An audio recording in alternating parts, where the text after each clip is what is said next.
Okay, we'll start the first panel. If you are interested more on the bios of our panelists, you can find the bios outside. And the first panel is China and the global strategic landscape. And it's my pleasure to invite Chen Yunan of ODI to speak about the Belt and Road Initiative in the Global South. I admit I don't know what the Global South means, but maybe you'll start with that. Please.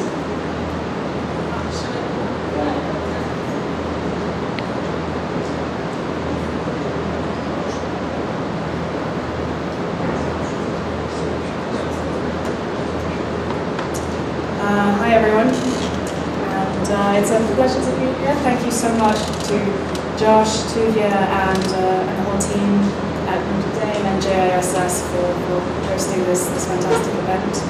I have the unenviable task of sort of kicking off and setting the scene for the rest of today.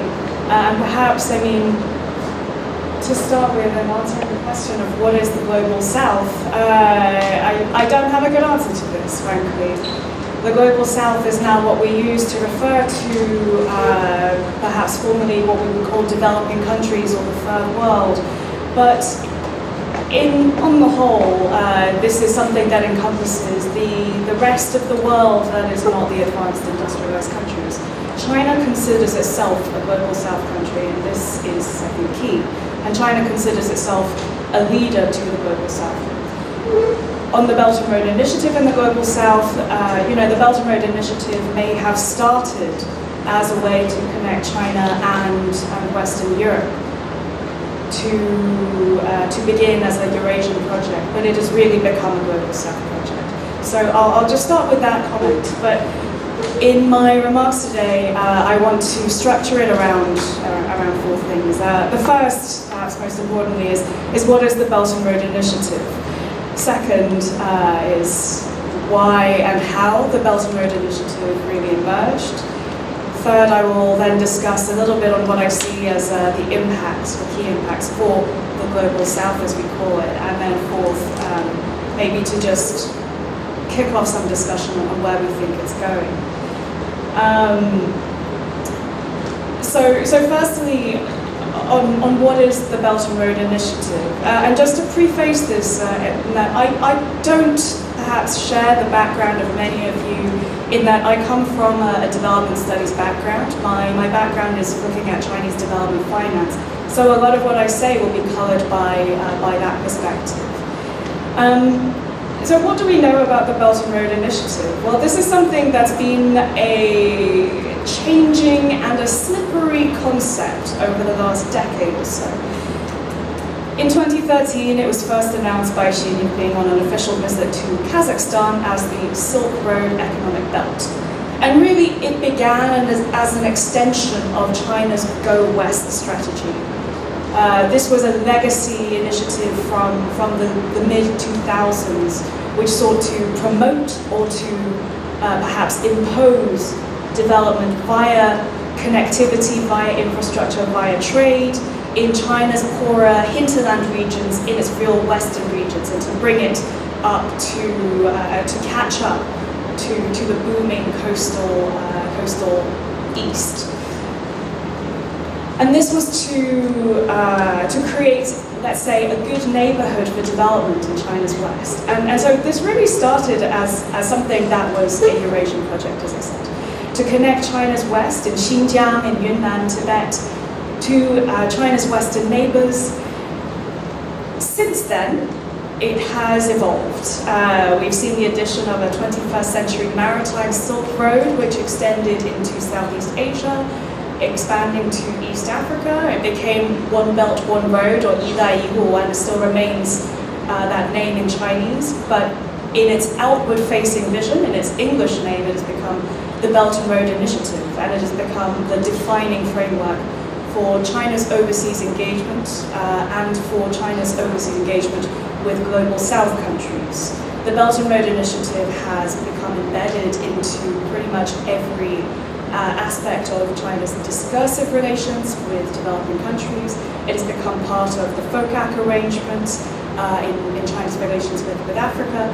And underpinning all of this, underpinning the Belt and Road Initiative, I think is really this philosophy of, or an idea that China is promoting, of development through connectivity. And this draws from China's own domestic development experience. So the Belt and Road Initiative for the last decade has been defined by a program of massive infrastructure investment. We've seen this in the development of port networks, roads, significant and costly railway infrastructure investment, but also in other aspects of connectivity, in digital infrastructure, in people-to-people exchanges and cultural exchanges, and also in the expansion of China's private sector outwards. Development in this way is seen as a means to promote security and stability as well. By promoting development in China's own neighborhood, in its near abroad and far abroad, there is also a wider enlightened self-interest, let's say, for China's own economic development. China's own economic rise has been dependent on a functioning, stable and prosperous global system and a global economy, and the Belt and Road Initiative is seen as a key part of that. Some key facts. Thus far, the total investment in terms of construction contracts and FDI are estimated to total around $580 billion thus far, according to researchers at the Green Finance and Development Center in Fudan. The Belt and Road Initiative has been supported by a raft of official lending from China's policy banks. This has been estimated at around $500 billion US, around 462 billion between 2008 and 2019, according to estimates from Boston University. And this basically hips the World Bank in terms of total lending. So really the Belt and Road Initiative and this era of the Belt and Road Initiative is defined by this presence, this rise of China as a creditor to the global South. So what are the drivers behind the emergence of the Belt and Road? I think there are, let's say, three key purposes in the Belt and Road Initiative. The first is strategic. It's a way to build geopolitical influence in building economic corridors for trade that support diverse trade routes for China's energy security. The BRI can be seen as a grand strategy and has become an instrument of its bilateral diplomatic engagement alongside the Forum of China-Africa Cooperation and other regional initiatives. But I think it's also important to emphasize that this is a bottom-up process as well as a top-down policy signal. The Belt and Road Initiative is not a designed plan coming from the pen of Xi Jinping. It is also something that has been co-constituted by Chinese contractors, by private investors, by entrepreneurs on the ground, often pulling the state behind them rather than being directed by the state. The political side of the Belt and Road Initiative. There's an international facing rationale of China as well as a rising power. The Belt and Road Initiative has become a defining piece of PR, we could say, that China is trying to use to shape itself or to define itself as a provider of global public goods, to present itself as open to global markets and as an instrument for bilateral diplomacy with global South countries. But this is more of a hub and spoke system than true multilateralism. But it's a way to bolster China's image, right, as a leader of the global South, as a provider of key infrastructure investments at a time when that has been scarce. It's also become synonymous with Xi's personal brand, and really you can't emphasize enough how much it is tied to his personal direction and his legacy. It's become embedded in China's own constitution, and in many ways it has been more of a policy signal and an ad hoc policy label to affix to what has been already happening over the last 20 years. We've seen the Belt and Road Initiative now followed up by new announcements of the Global Development Initiative and the Global Security Initiative. There's a lot of questions being raised about what these are, what they contain.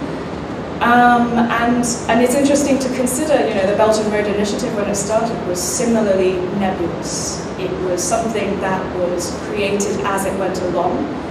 But this is the point that's been a strength of the BRI. It's an instrument of spin rather than a grand design. And it also allows for adaptability and flexibility. That means that it can continue through different focuses, through different sectors and perspectives as it evolves. In terms of its impacts for the Global South, China's Belt and Road Initiative, I think I can say, has not been a bad thing. The pros, we have seen a massive going out of Chinese capital and Chinese contractors, which has enabled massive infrastructure investment at a time when most traditional creditors, donors and financiers have not been willing or able to finance it.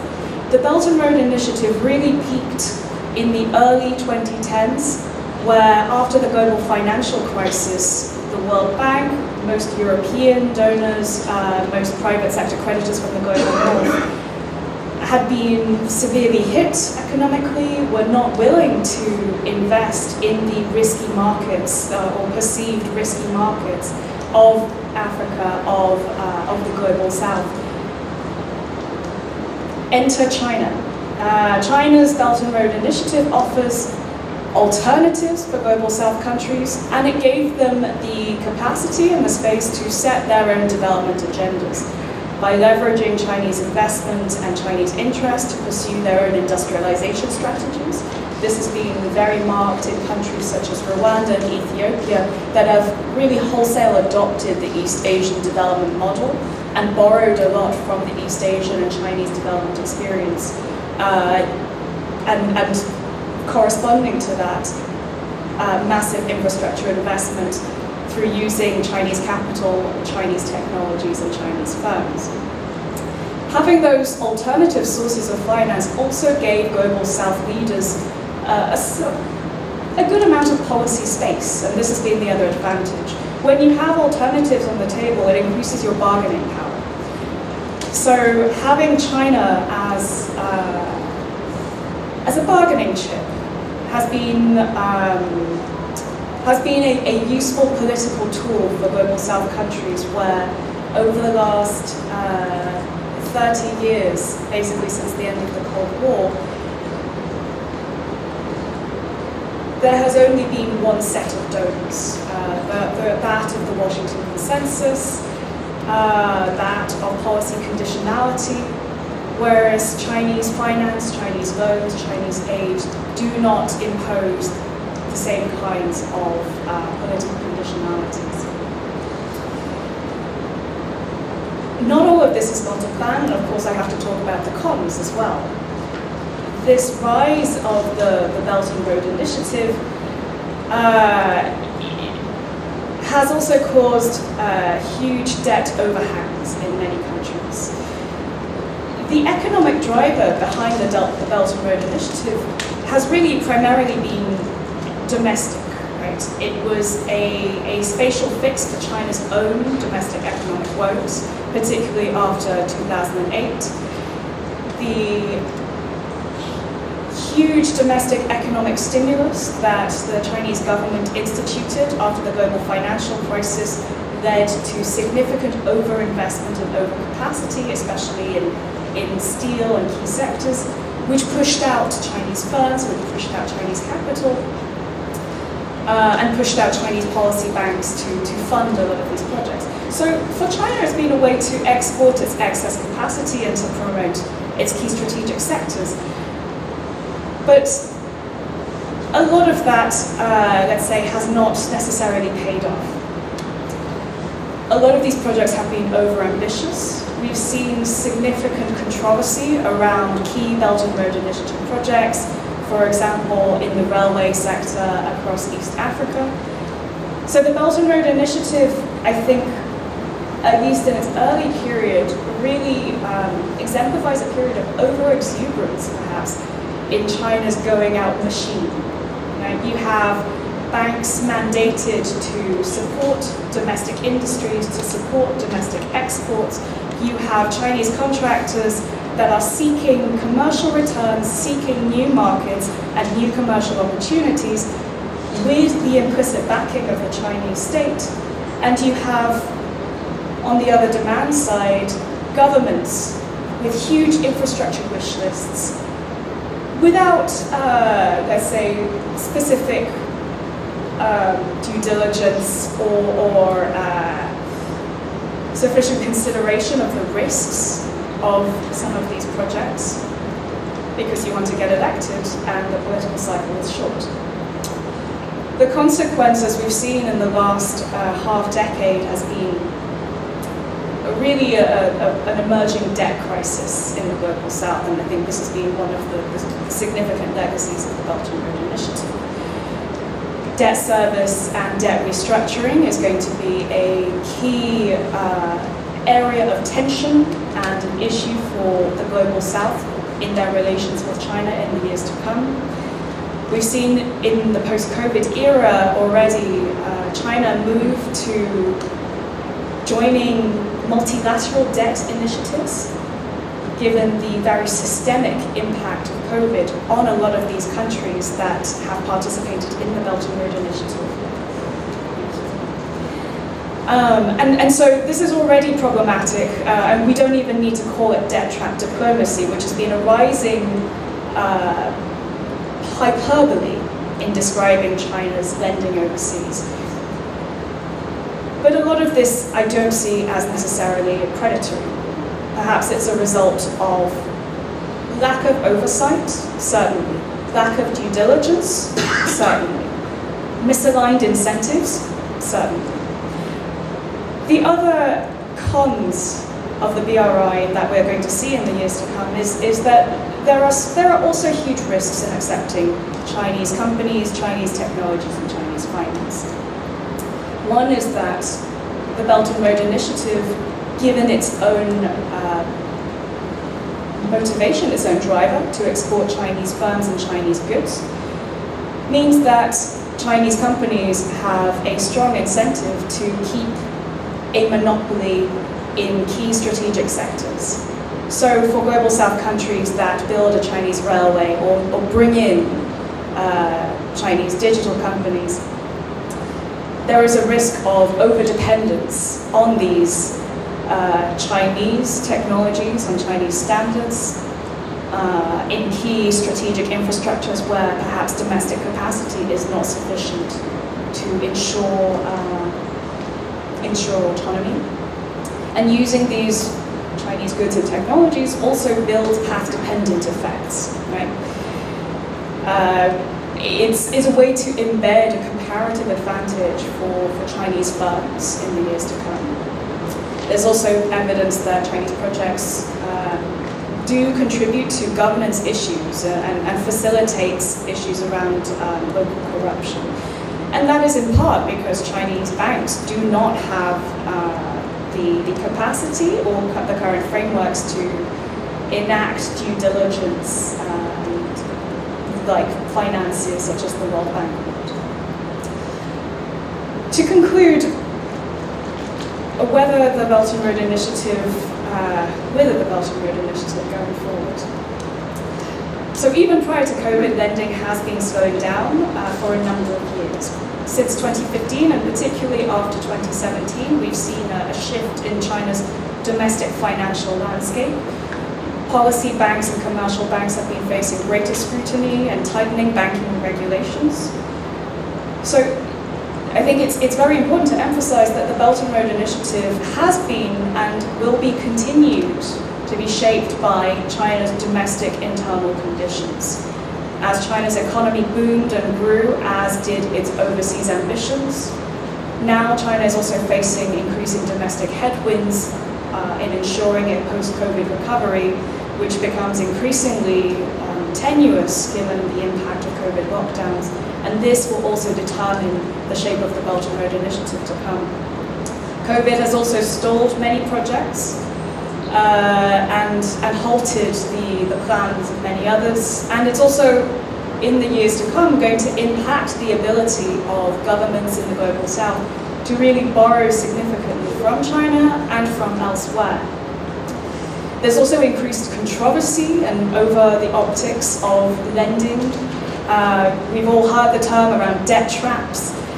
Whilst I would argue that there is insufficient evidence to say that China is engaging in debt trap diplomacy, this debt overhang, as I mentioned, has been a real negative effect, let's say, of the Belt and Road Initiative, and will hamper the growth trajectories of many Global South countries to come, particularly in sub-Saharan Africa, who have, many of whom have been some of the key applicants to the multilateral debt initiatives in the DSSI. So I think we're going to see a shift, and we're already seeing a shift in the Belt and Road Initiative to more small but beautiful projects. So less of the big ticket infrastructure, more smaller infrastructure projects, a shift from connectivity as transport to connectivity in the digital space. So it's down but not out. I think we're also seeing an increasing degree of discipline as well in the Belt and Road Initiative. You know, we have to remember that this is still an evolving project. It has never been defined and is still yet to be defined.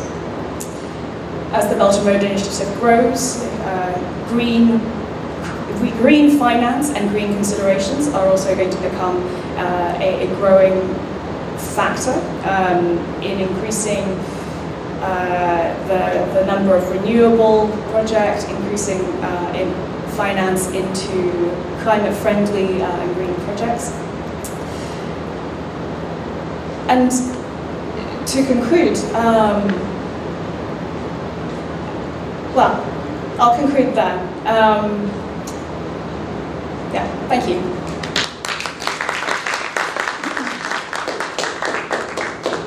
Thank you, Chen. I'd like to invite Ilan Berman of the American Foreign Policy Council to speak about China's balancing act between Iran and the Gulf. Well, thank you very much. So first of all, let me start by thanking Daniel and Jonathan and Gabi at Notre Dame and Tantour, thanking Prime and Tuvia at JISS, and also thanking my colleague Joshua Eisenman, because in addition to his role at the University of Notre Dame, he is also the Senior Fellow for China Studies at my institute, at the American Foreign Policy Council. So I've been benefiting from his wisdom on China and sort of how China is evolving, is changing, is sort of reshaping the global order for quite a few years now. So it's always nice to play in this sandbox, especially because it is finally a topic that abuts the things that I research, which is the Middle East, geopolitical trends in the MENA region. So this is really, I think, fantastic. In Washington, the topic that people speak about is never what is written on the paper. So let me do a Washington thing and shift slightly, because I think what's necessary in order to set the table is to understand from Washington, where our office is on Capitol Hill, how the region is seen, how things are changing, and how China's entry into the region is being perceived, at least by a slice of policymakers in the United States.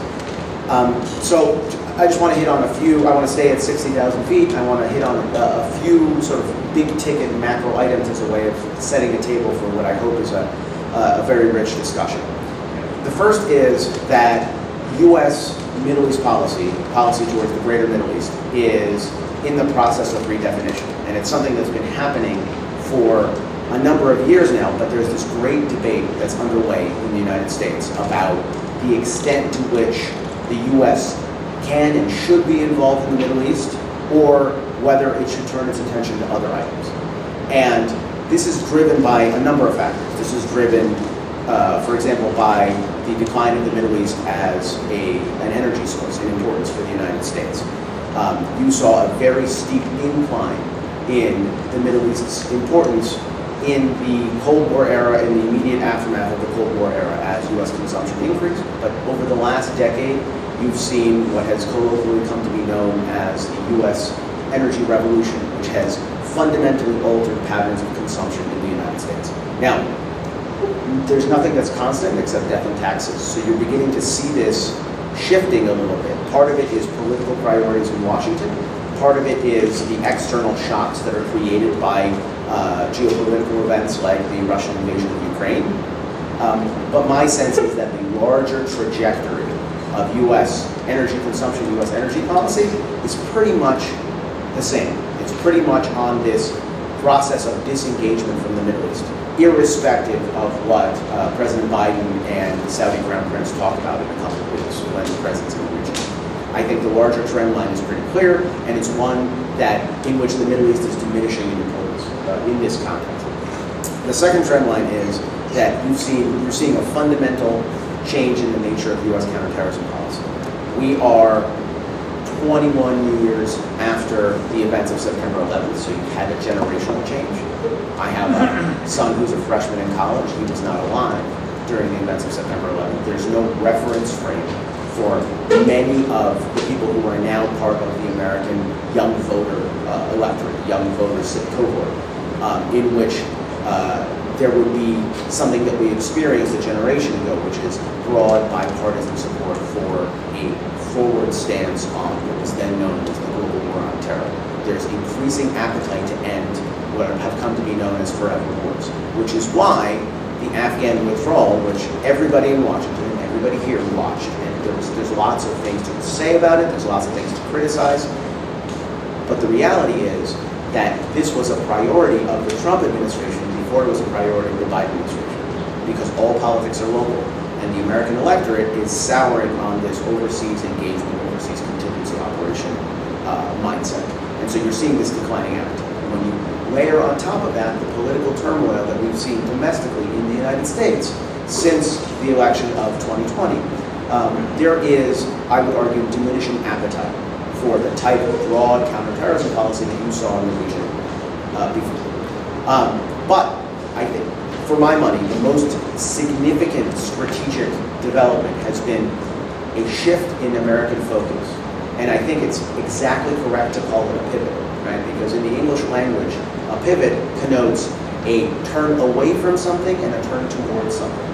And in the United States, you have seen, since President Obama's November 2011 speech before the Australian Parliament, a very clear shift in American priorities, economic and geopolitical priorities, away from the Middle East and towards the Asia Pacific as a theater for political activity, a theater for economic life. Now, you can't ignore the politics of the day. So it bears noting that President Obama made this decision, made this pivot, made this shift, while the Middle East was being convulsed by the multiple revolutions of the Arab Spring, to which, charitably, the United States didn't have a very good answer to. The United States didn't really know how to navigate that field. So it was, in many ways, easier to shift attention away from an enormously problematic region towards a region that, at least at that time, held enormous economic promise, enormous growth opportunity, and, if you pardon the pun, more Pacific waters for the U.S. to navigate. So that's the first point, right? The U.S. policy in the Middle East is in this process. The American ship of state moves slowly, but it is in this process of reorientation. The second point is that there is a redefinition, increasingly, of U.S. approach towards China, right? So for almost a generation, we in the United States have embraced this idea of China as a responsible stakeholder, or the aspiration to create responsible stakeholdership in China. The basic premise, which has proven to be sadly inaccurate, is that the more China is involved in multilateral institutions, the more we can sort of incorporate them, ingratiate them into the Western-led international legal order, the Western-led international economic order, the more we can moderate some of the more destructive impulses of the Chinese government. And this has proven increasingly inaccurate as a frame to understand Chinese behavior over the last several years. And long before the Americans started understanding this, but over the last several years, there really has been a redefinition of American policy towards China, where the responsible stakeholder frame has fallen away.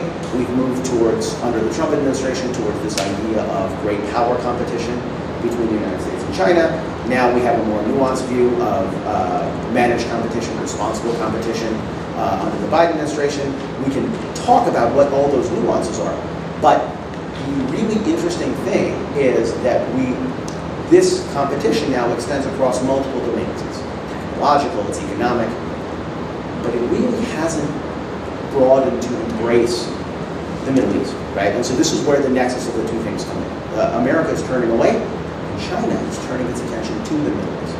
And this is where I think there's a lot of scholarship that has been done, but there's a lot more scholarship that needs to be done, because there is, at least in Washington, a very rudimentary impressionistic sense of what China wants in the region, what China's trying to do in the region, how Chinese geopolitical objectives marry up with the Belton Road, marry up with the economic construct, how the Middle East and North Africa really further Chinese objectives.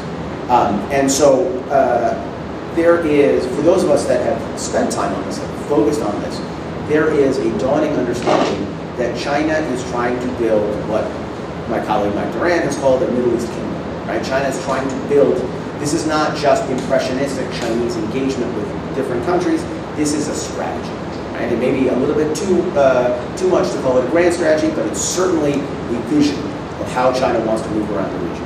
And this is a vision that is unlike what most people understand. It's not just about economic engagement with the Sunni Arab states. It's not just Chinese billions of dollars of Chinese investment in Saudi Arabia or the Emirates or Kuwait or what have you. It is a very balanced vision in which Iran has identified the three legs of the stool geopolitically that exist in the Middle East. There's the Sunni leg, there's the Shiite leg, and then there's Israel.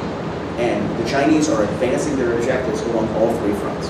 On the Sunni side, you see it's mostly geoeconomic. It's mostly these massive investments.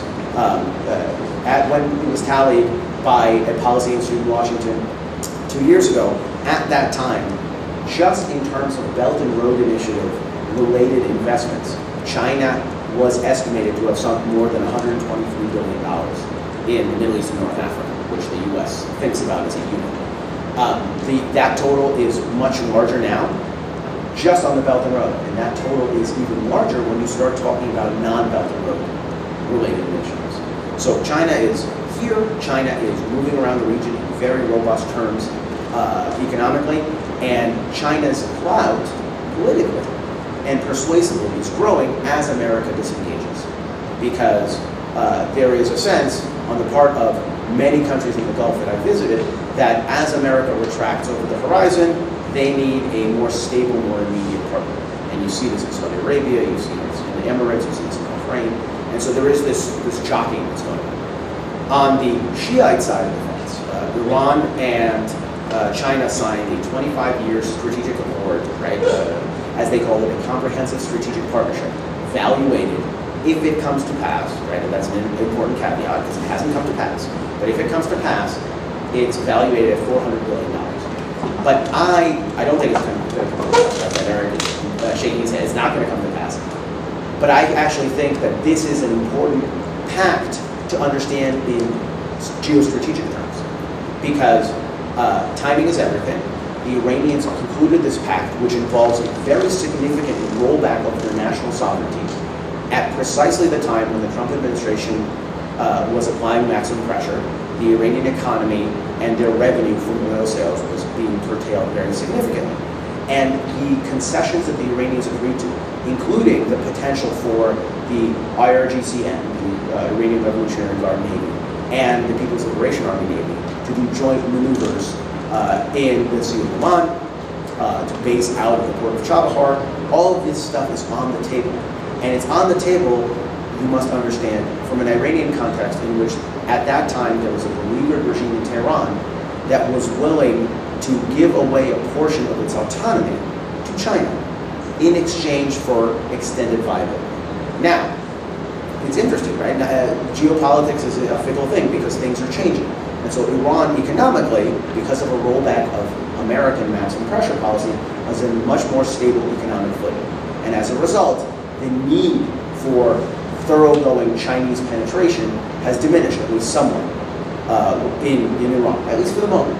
But politics are variable, things may change.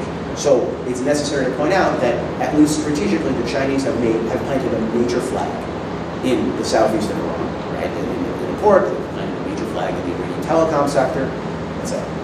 And then there's the Israeli legacy. And I know all of you who are here understand this very well. You probably understand this much better than I. But as seen from Washington, the level of Chinese involvement and investment in Israel, the degree to which Israel threw its doors open and said, "We are the startup nation," as that wonderful book by Saul Singer and Dan Snore is called, has been embraced by the national leadership and has invited in foreign participants, has created an opening that the Chinese government has exploited. And it's exploited to become the single largest nation-state investor in Israel's high-tech sector as of right now. And this is significant because there's all sorts of associated technological risks that come along with this sort of involvement. But it's also significant because it rubs up against and it's in tension with the special relationship that Israel has with the United States. And increasingly, in the last administration, you saw administration officials talking about the fact that the length and depth and breadth of the special relationship between Washington and Jerusalem may be adversely affected by the degree of Chinese penetration into technologies that are effectively dual use, artificial intelligence, surveillance, things like that. And as a result, there is this ebb and flow in conversations between the two capitals. Under the Trump administration, the Israeli government took a very significant step in response to American demands of setting up something resembling an analog to CFIUS, to the Committee on Foreign Investment in the United States, which we have, which is an interagency body that monitors nation-state investment that may be strategic in the U.S. economy. But it's not a near peer, it's not an analog. There's a multi-billion-dollar carve-out for Israeli tech because the high-tech sector is the fastest moving sector of the Israeli economy. And as a result, what you're seeing, to the surprise of at least some people in Jerusalem and at the Keough, right? You're seeing very significant continuity in American concerns between the Trump administration and the Biden administration about how Israel is unwittingly becoming vulnerable or at least potentially compromised by its level of involvement with China.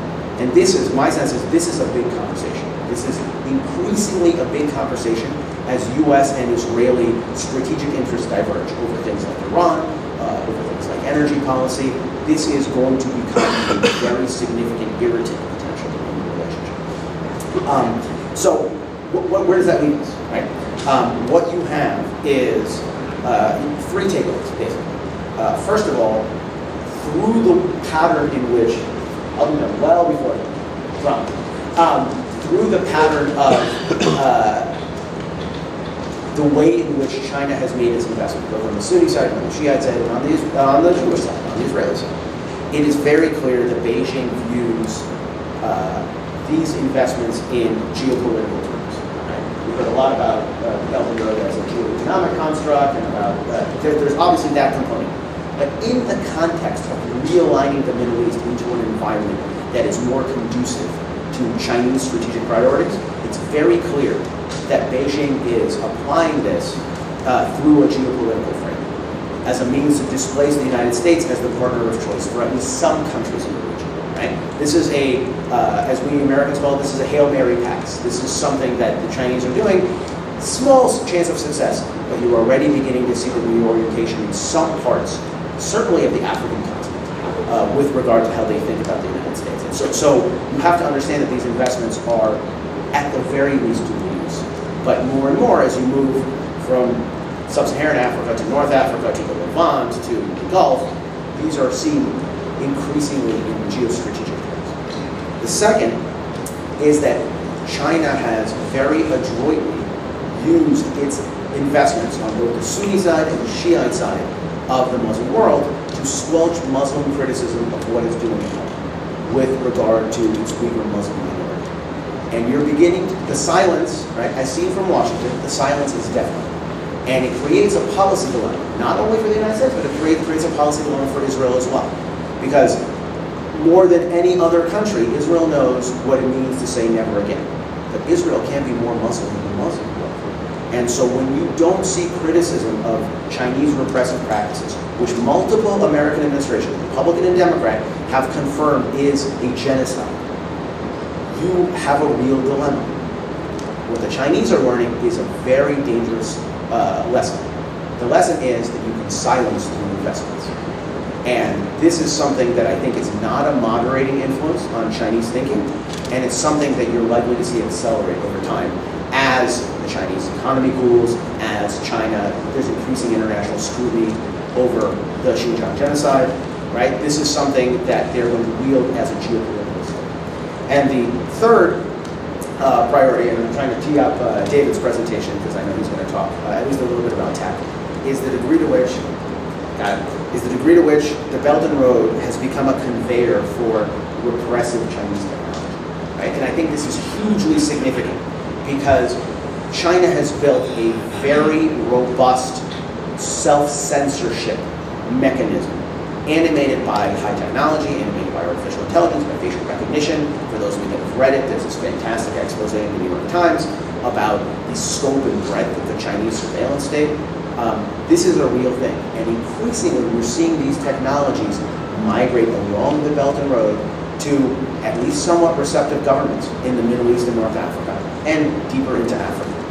And so from an American perspective, this is enormously worrisome, because over time, if this is successful, if companies like ZTE and Huawei do penetrate very significantly in other places, the way they have in Lebanon, the way they have in Egypt, the way they've managed to shape censorship in the Islamic Republic of Iran, for example, you see a region that becomes less free, less open, and less receptive to liberal democracy.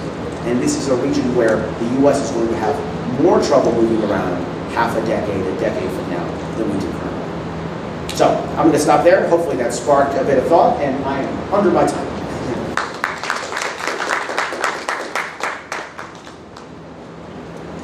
I'm not sure the Chinese are to be blamed for lack of democracy in our region. We'll see about it. Is a Q&A period. I would like to invite to talk Dr. David O. Schulman from the Atlantic Council on China, authoritarianism, and MENA. MENA, for some who don't know, it's Middle East and North Africa.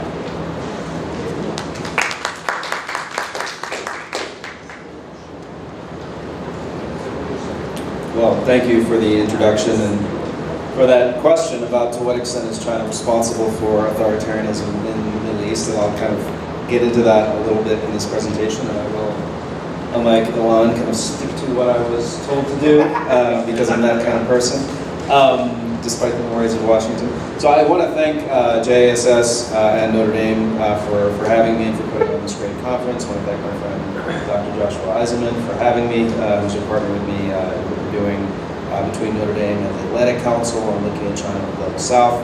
And this subject matter of the role of China in exporting or promoting authoritarianism, and especially what that means for a region like the Middle East, where, as we know, there are already many regimes that are non-democratic, I think is at the heart of some of these questions around the role of China in the developing world in the Global South, and what that means going forward.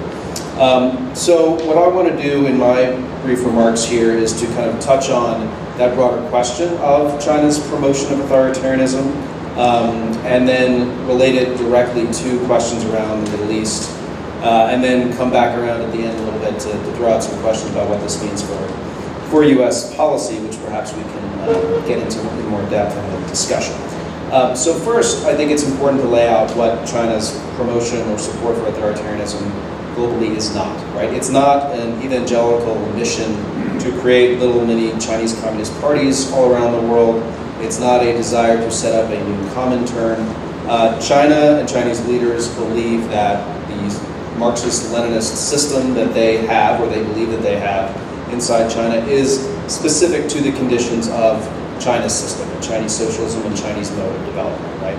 I think it's really important to underline that China's not going around and trying to undermine democracies around the world. You don't see Chinese leaders in Zhongnanhai and the leadership compound kind of plotting the next overthrow of a democracy in places around the world.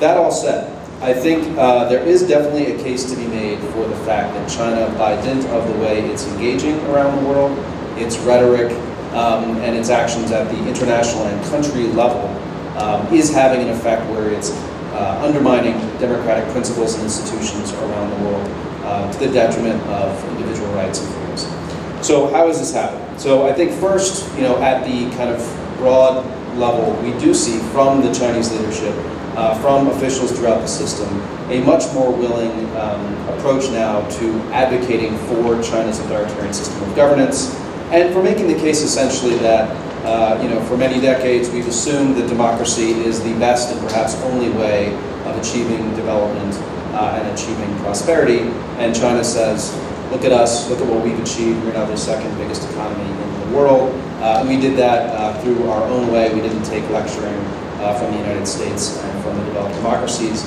You do not necessarily have to democratize to achieve our level of prosperity. And that, I think, in and of itself is a very important fact to underscore. We also see this happening at the international level in terms of what's happening in international institutions. China is playing a much more active role at the United Nations in particular. There's some scholarship out there that says, well, if we look at what China's doing in the UN, it actually doesn't have that much influence. They have limited role aside from what they've been positioned on the UN Security Council in shaping discussions and shaping the actions of the UN to benefit China's interests. I would say it's important to look at where China is placing its energies at the United Nations and international institutions, and look at where it's focused and how that is related to the core interests that China seeks to defend and advance and promote. And if you look at what China's doing in some of the specialized agencies of the United Nations, like the International Telecommunications Union, where it's shaping norms and standards around technology for the future. If you look at what's happening at the Human Rights Council, where China is playing a role in diminishing that body's already relatively weak ability to protect civil and political and individual rights around the world. And if you look at China's ability to shape discourse around issues that matter to it regarding development, around the Belton Road Initiative, you see that China is having a significant amount of influence in the areas that matter to it and that have a direct relevance to the fate of democracy around the world and to individual rights and protections, and effectively to the role of liberal principles in the international order going forward. I don't want to get into this too deeply, it's kind of a subject for a much broader conversation, but when people discuss the question of to what extent does China want to revolutionize or revise the international order, I think one can agree that China wants to maintain many of the forms, many of the bodies, many of the institutions that continue to exist in the international order and from which it has benefited and how it has gotten to where it has in the world today. But it wants to effectively neuter the liberal aspects of that liberal international order, to remove the democratic principles and defense of individual rights, which has been at the heart, I would argue, of that order since its founding decades and decades ago. So that's at the international level. I think we also see, and people have been paying more attention to this, and I think it merits it, the fact that we see China now trying to shape the narrative about what the very definition of democracy is, right? And we see China talking about its own whole process, democracy at home. We see China specifically now with Russia as a partner, going out and talking about the United States and the West, and I don't like the term the West, but developed democracies, claiming that they have ownership over what democracy means, and that is something that is long overdue, that kind of mentality needs to be shifted. This was a core element, and earlier was mentioned the joint statement that China and Russia put out in February before Russia's invasion of Ukraine. Central part of that document was about the need to revise the international order and the need to rebalance effectively developed democracies' ability to control the narrative about what democracy and about what rights means. And so that I think is a key thing to focus on. And this is happening in the human rights space as well, by the way. Xi Jinping just came out with an article in one of the party's flagship journals, Keough, all about the definition of human rights and what we should think about that going forward. I think that's going to be a core element to China's push in the global south in the years ahead, and particularly through its new global development initiative, which perhaps we'll get into in the conversation. So that's happening at the international level, at some of the rhetorical level, and then at the country level, we see this happening as well. And again, I want to reiterate, not that China's going into individual countries through the Belton Road Initiative or through any other means to undermine and overthrow legitimate democratic regimes. But through various means through which China is engaging, it is having this effect of degrading democratic institutions and supporting the liberal leaders around the world. This is happening through its investment and financing approach.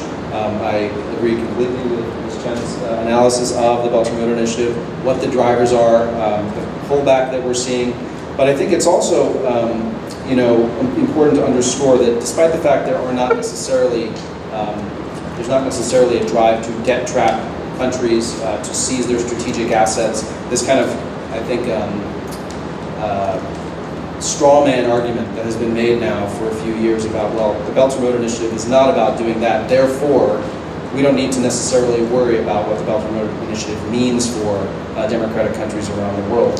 I think we need to look at the ways in which the actors that are involved in the Belt and Road Initiative, these are policy banks, these are state-owned enterprises, the way in which they engage in countries across the global south and in the Middle East too, although to a lesser extent, we'll get to that in a second, is to do so in a very opaque fashion, in a way that can undermine effectively political accountability, increases the chances for corruption in a lot of these countries where admittedly there are already significant corruption problems, and also creates the conditions for these problems in terms of debt and financial issues that have already been mentioned, because the terms of these deals are by nature usually not available to the public. They are secret, and there's not a lot of oversight of the kinds of terms of these deals that are being signed up to. At the same time, we have China playing a role in bolstering and keeping in power the liberal leaders who are already in power, right? This is through investment that, of course, unlike that from democracies, has no conditionality on it. It's untied to any progress in terms of democracy and human rights. This is investment that is frequently often timed to actually benefit China's political allies in countries. So, for instance, if you have an incumbent leader who is running to be reelected, who is trending in a more liberal direction and is a friend of China, investment might just happen to drop right before that election that benefits the political fortunes of that leader. So beyond that, I think it's also important to note that, and I won't spend too much time on this, there's also a shaping of the information space and the ability of independent media in a lot of these countries to have an oversight role in terms of keeping their own leaders honest and also in monitoring the role in which China's got in their economy and the way China is engaging with those leaders. And so in effect, China is helping to neuter a lot of these very institutions, independent media, civil society, and others, that are the ones that ought to be keeping their leaders honest and ought to be checking the negative effects that can come from economic engagement with China. Ilana already touched on some of the tech dynamics of what is happening in terms of China exporting surveillance technology, exporting the ability to monitor and control populations online and also the media and civil society. I won't get into that too much more except to say I think it really is true that this is the future of where we should be watching in terms of the effect that China's engagement with countries has on their on individual freedoms, on government's ability to monitor and control their own populations. And I think it's a fair and important point to make that China's not the only one that is exporting surveillance technology around the world. The United States does it. I think Israel does it. So that is important to acknowledge, and I think that there's more that needs to be done in the democratic world in terms of limiting those kinds of exports. But along with what China is exporting in the tech space, they're also bringing training. They're also bringing the investment. It's a full package that in many countries across the developing world has the effect of bolstering liberal trends and making it more likely that an authoritarian leader, or at least a non-democratic leader, is going to be able to stay in power long. And I think it's important to really underscore how fragile democracies are, right? And we all know that, and we certainly know that in the United States, if we didn't know it already. In many countries, it doesn't take very much to tip the balance in the direction of a less democratic, more liberal direction. And this is especially true in the kind of world in which we live now, with the effects of the pandemic, with leaders looking for simple solutions to bolster economic growth and to answer the demands of their populace. And then, as a corollary of that, also protect themselves from the demands of their populace so that they can stay in power longer. And if you haven't read it, I highly recommend a book by Asimoglu and Robinson called The Narrow Corridor, which lays out this argument about this really tight, narrow space that exists for democracies to continue to thrive and for things not to tip into the direction of more strong authoritarian governance, which we've seen around the world now with the resurgence of authoritarianism. So you put all of this together, the promotion of China's model from the top, what's happening in international institutions in terms of China's kind of revising some of those liberal principles, and then what's happening at the country level. And I think you have some really significant effects in terms of bolstering authoritarianism around the world as a result of China's growing engagement. Now, what does all this mean for the Middle East in particular? I think Belton did a good job of laying out some of China's interests and focus and why the Middle East is of interest to China, for energy reasons, for economic engagement reasons, to shift strategically the focus away from engagement with the United States and to have a role for China in the Middle East that is more protective of its growing global interests. But for the Chinese government, I think there's also significant recognition that the nature of the governments in much of the Middle East is a match made in heaven for China trying to increase its influence. Most obviously, China's message is welcome in much of the Middle East, right? That this least, I would argue, least democratic region in the world, and it's pushing on an open door in terms of its interest in deepening ties and at the U.S. expense. China's formula for development has an audience here, this notion of peace through development, which is at the core of how the Chinese government thinks of what it's doing at home and is also at the core of what it is pushing now internationally, as opposed to the democratic peace doctrine, that stability comes through development, through enhancing, by force if necessary, social cohesion, rather than importing supposedly Western notions of democratic values that China would argue values individual rights over stability and the prosperity that stability can unleash and the benefits that it can have for human security. In the Middle East, China tells like-minded leaders that with the U.S. pulling back and the U.S. doubling down on this dichotomy between democracy and authoritarianism, the U.S. is just going to lecture you, whereas we're going to invest, right? We are going to offer you the tools that can help you deliver development to your people, and if necessary, control them if they're threatening your long-term plans and particularly threatening your grip on power. And China is seen, as I mentioned earlier, as doing the hard work internationally to make that case that resonates in this region, that the West doesn't get to define rights and democracy anymore, that it's long overdue for that to shift. And I think this is true.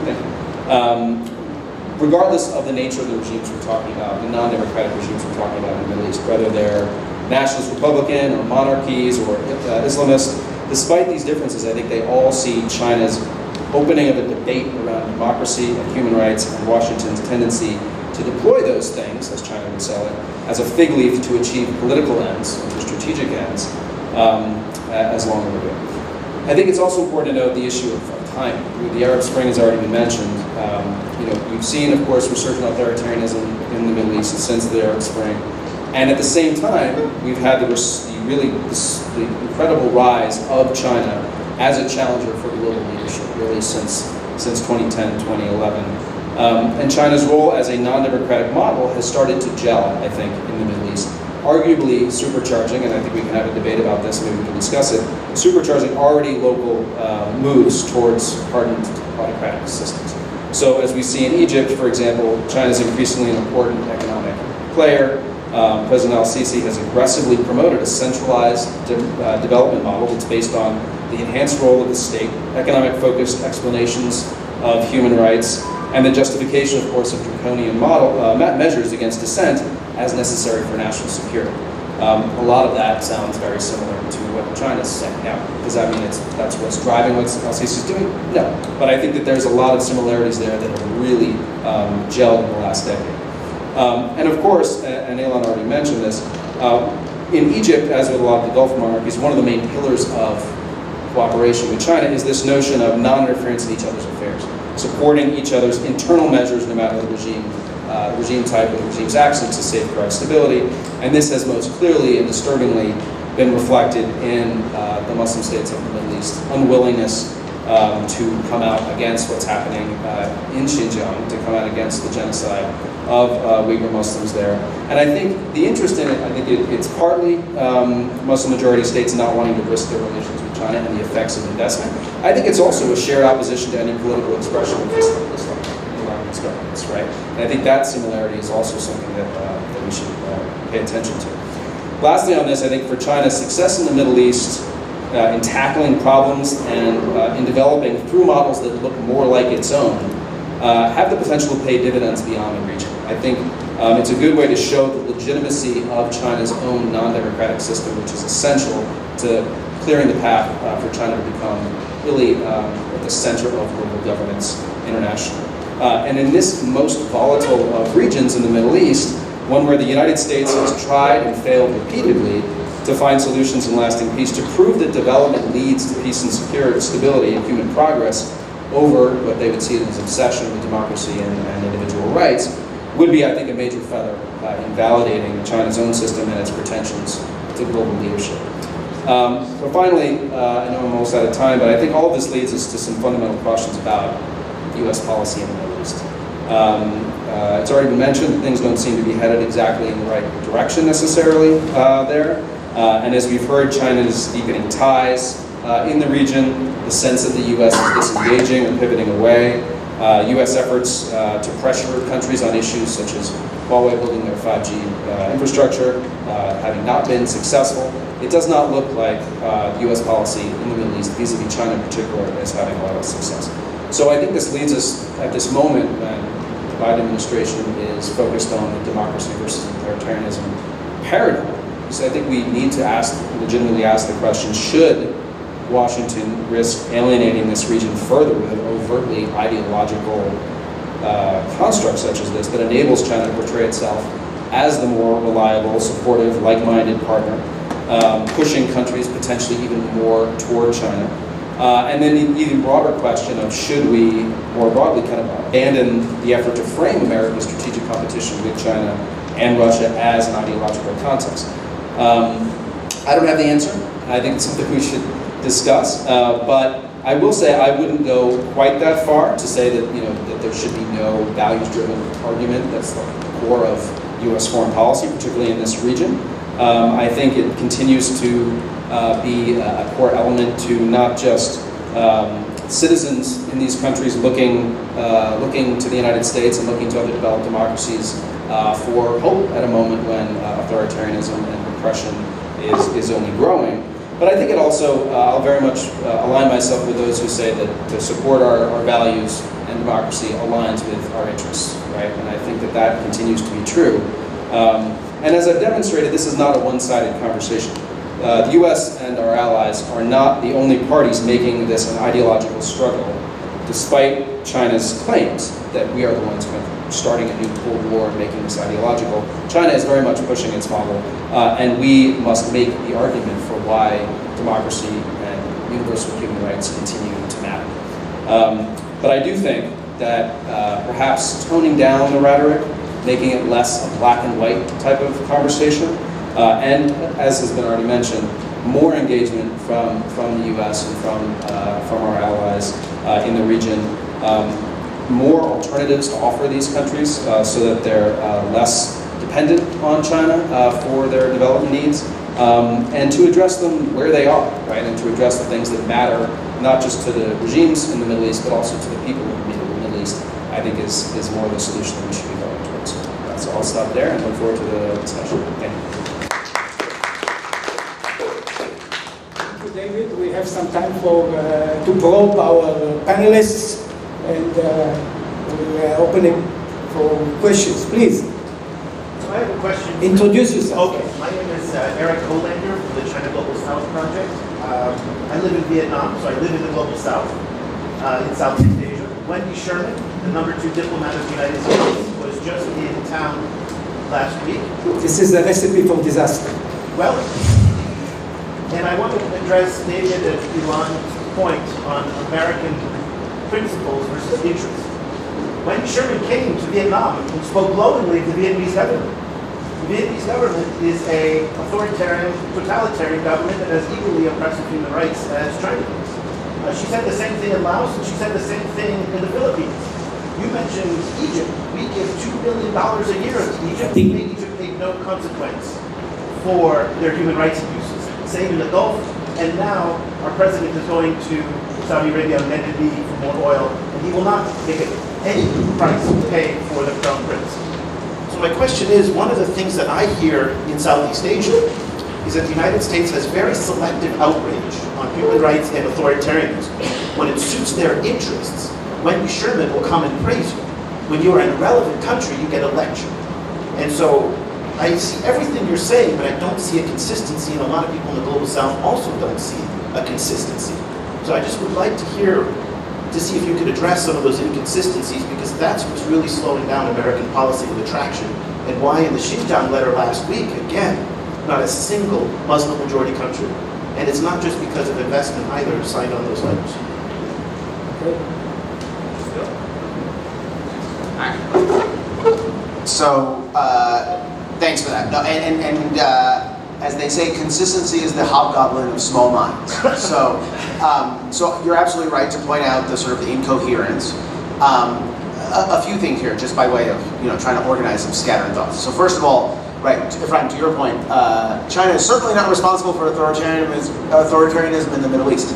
Chinese tech could in the future be responsible for a deepening authoritarian, or deepening the longevity of authoritarian regimes, right? And that was sort of the angle that I was going for. The consistency issue is key, and these are not the only governments that are confused by the U.S. vacillation from adopting a more realist mindset to moralizing and doing things that, light the U.S.-Saudi relationship on fire, for lack of a more subtle way to put it. My sense is there's a middle road to be sown, and I think David started to talk about it, a little bit less moralizing, a little bit more consistency. I'm a pop culture kind of guy, so what I always think about is Star Trek. I don't know if all of you watch Star Trek here, but Star Trek has a federation which has a prime directive. The prime directive is that the federation does not interfere in societies until those societies are mature enough to join the federation themselves. And every single episode, that principle is violated, because the federation knows better, and it goes in and it makes a mess out of whatever planet that they happen to visit. That's actually, I think, a very good euphemism for U.S. policy, where there's more moralizing and it's inconsistent, and you get this very strange blowback effect that frankly advantages players like China that never stake out that position, so they're never undermined by a lack of consistency in its application. So my sense is that a little bit more prime directive is very useful for U.S. policy, whether it's Republican or Democrat, because you can build that center line that creates consistency across administrations that allows for engagement where local publics in Vietnam or in Saudi Arabia don't ask these kind of questions. Yeah, I don't have terribly much to add on that, especially after the Star Trek analogy, which is fantastic.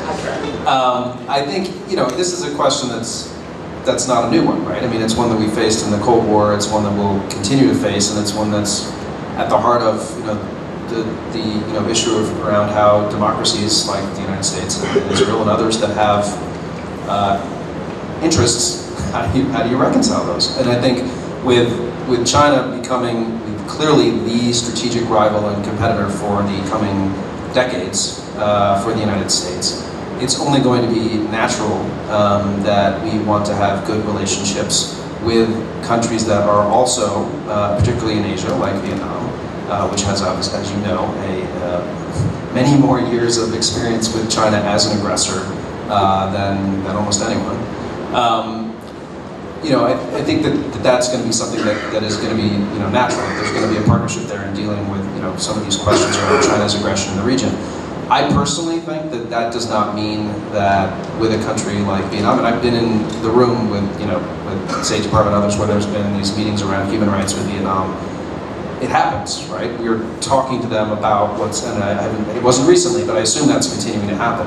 I think on a public level, there needs to still be some messaging in there about how Vietnam itself and other countries that are, can be put in that same bucket need to continue to work, as do we, right? I think all these conversations ought to be about what is the ideal gold standard, which we can reach in terms of our systems and the rights of the people that we seek to govern. I think that needs to be included in all the commentaries that come out from the U.S. government about how our relationships are moving ahead with countries like Vietnam or Laos or others. I do think there's a distinction that can be made between a country like China, not just because I think some of what's happening inside China is worse than what's happening in other autocratic regimes, especially in Xinjiang, but also other things.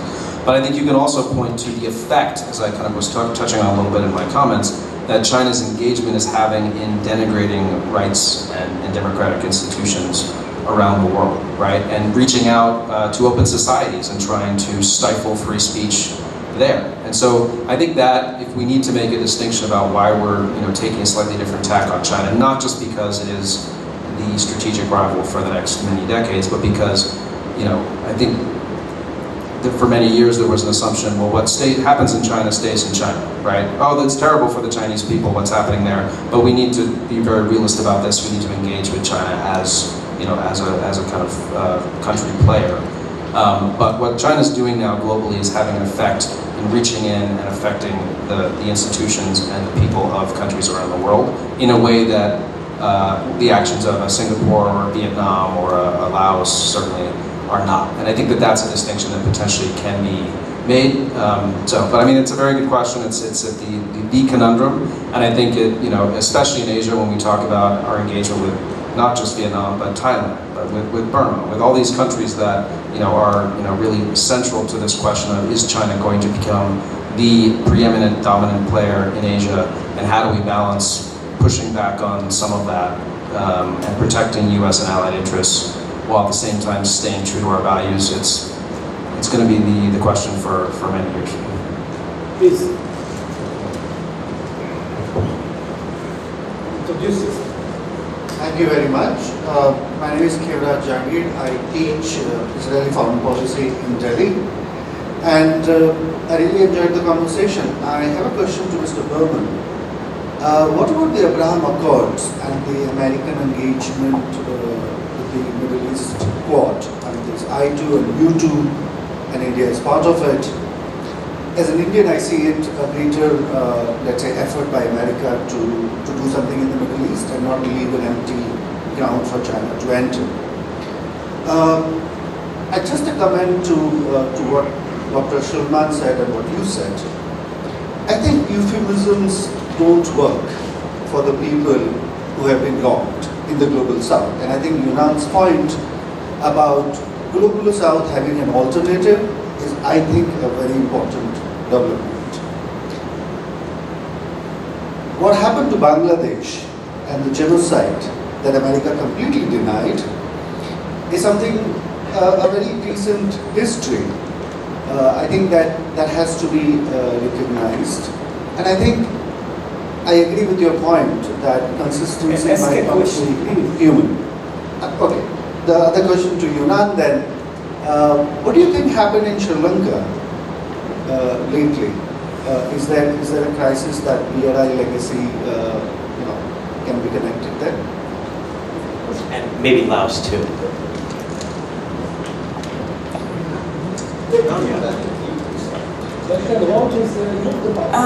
Okay.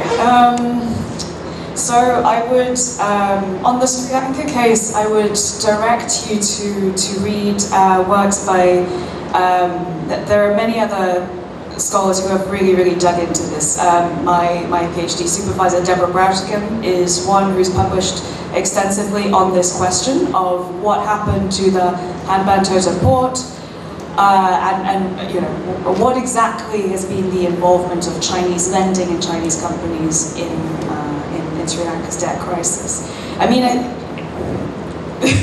it's very complicated, I guess, is the simple and unsatisfying answer. But you know, the optics for China didn't look good, right? You had a Chinese company that ended up taking over the port.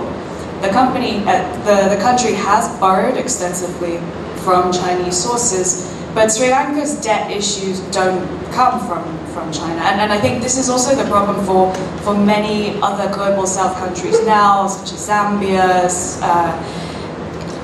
where, you know, China and Chinese official loans have risen alongside a growing diversification of creditors from the private sector, from private banks in Europe, and also from the bond market, from bond holders. So at the same time that many countries are borrowing increasingly from China as opposed to from the bond bank, they have also been raising Eurobonds, increasingly using private capital markets. And all of those contribute to debt distress. So in the Sri Lanka case, it was actually an issue with repayment of bondholders. And in order to be able to make those repayments, the port was sold as a concession to a Chinese contractor. I believe it was the Sri Lankan government that actually asked them to take over the port.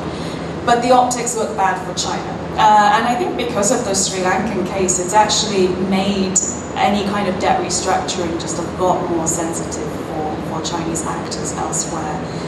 It eliminates any kind of debt equity swap as an instrument for debt restructuring because of how it looks, because it looks like Chinese firms or that China is taking over those assets. And so I can't really comment on what's currently happening in Sri Lanka because I don't have any expert knowledge on this. But you know, Chinese loans have certainly been problematic. Are they the only bad actor? No. I'm going to have a conversation with you about the Abraham Accords later. I think it's a little bit out of the scope, other than to say that this may be one of those trends that reignites American engagement if it's nurtured properly. It's not a sort of a foregone conclusion that it will, but it's one to watch because it'll reverse some of that trend line that I was talking about.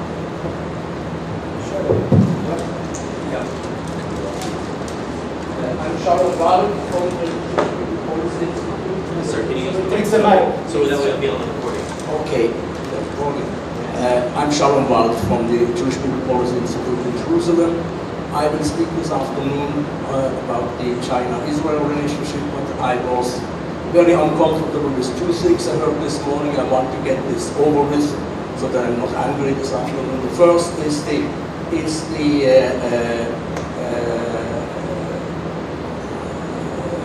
American propaganda story that China is by far the largest investor in Israel's high-tech, which is complete nonsense.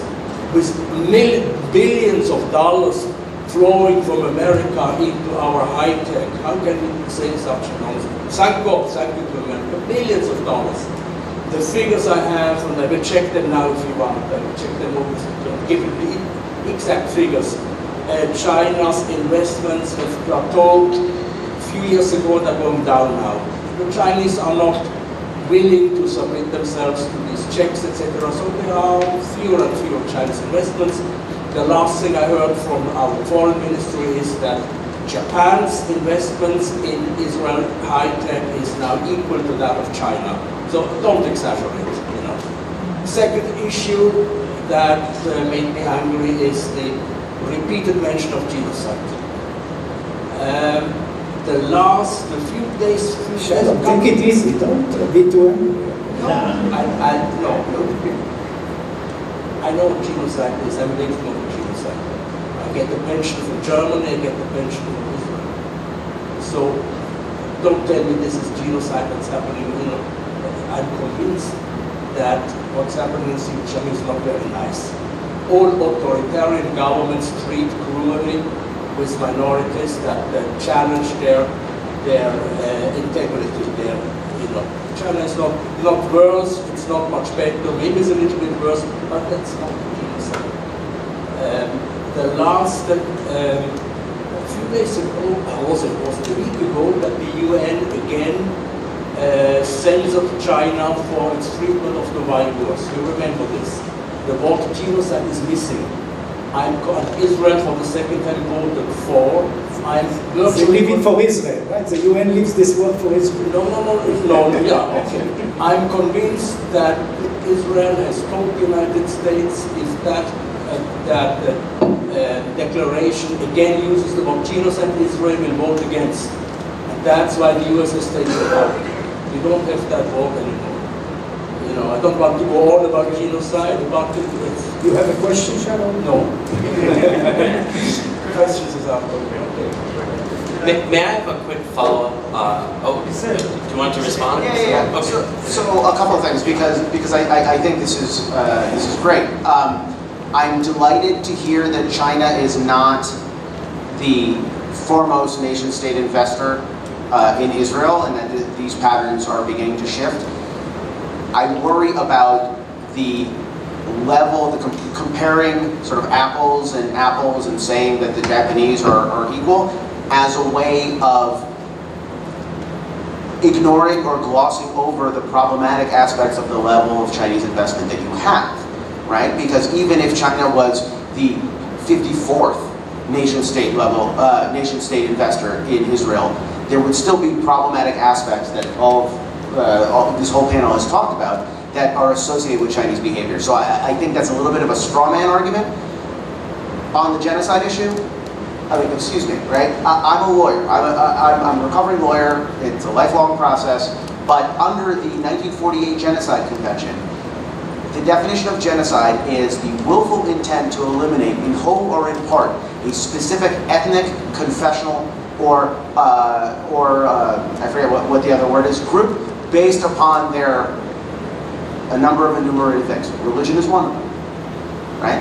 And so under the legal definition, the international legal definition that the US government adheres to and has adhered to under multiple administrations, this does meet that standard. It may not meet your standard, which I understand and I'm sympathetic to. However, in legal terms, I'm not sure the issue is quite as murky as you made out. May I ask a quick follow-up question for you, Nan? Because I'm very curious about, I've been talking to some folks in the Middle East who work on the debt issue. And what they have told me, and I very much want your feedback on this, is that while we've seen the China Development Bank and other banks have been going down significantly, they've seen a lot of commercial lending. And this commercial lending is beyond their sight because it's going to specific companies or specific firms, and they can't even monitor it. And so the way they basically said is, we don't know what we don't know. What we don't know is scaring us right now because we know what we know, and that's scary enough. And so I wonder if you could talk about this move towards concessional lending, which is not concessional, commercial lending, which is not at concessional rates, and how that impacts the future of the debt situation that you were talking about in the Middle East and North Africa.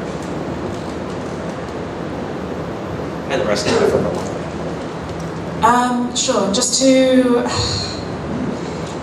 what I'll say is probably very scattered, but I'll try and respond to it, and maybe we can have a discussion afterwards. It's certainly, there's a huge question, right, and controversy over this phenomenon of hidden debts, and I think in part because of the backlash or the more negative experiences that Chinese lenders have experienced over the last decade with sovereign lending directly to sovereign governments.